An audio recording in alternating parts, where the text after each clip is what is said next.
चांद की शहजादी की कहानी। एक दफा का जिक्र है कि चांद की रोशनी से रोशन एक खूबसूरत सल्तनत थी जिसे चांद नगर कहा जाता था। इस सल्तनत की सबसे खूबसूरत और प्यारी शहजादी का नाम मानूर था। मानूर की खूबसूरती की कहानियां दावर दावर तक मशहूर थी। मानूर की वालिदा मलिका ज़ोहरा और वालिद बादशाह तलत अपने दिल की धड़कन मानूर से बहुत मोहब्बत करते थे। मानूर न सिर्फ खूबसूरत थी बल्कि बहुत नेक और समझदार भी थी। इसकी मेहरबानी और इंसाफ पसंदी की वजह से रियाया भी इसे बहुत चाहती थी। एक दिन चांद नगर के करीब के जंगल में एक जादूगर काले बादलों के साथ आ गया।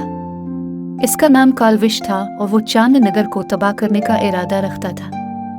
कालविश ने अपनी जादुई ताकतों के जरिए चांद नगर पर हमला किया और वहां के लोगों को खौफजदा कर दिया।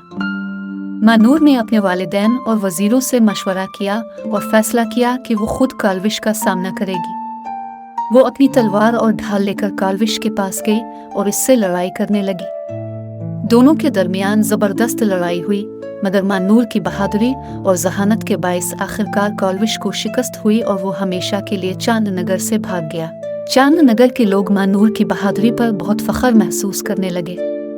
बादशाह और मलिका ने एक अजीम जश्न मनाया और मानूर को चांद नगर की सबसे बड़ी हीरोइन करार दिया। इसके बाद चांद नगर हमेशा अमन और खुशहाली की रोशनी में नहाया रहा। यूं चांद की शहजादी मानूर की बहादुरी की कहानी हमेशा याद रखी गई और उसकी मिसाल दी जाती रही कि किस तरह नेकी और बहादुरी से हर मुश्किल का सामना किया जा सकता है।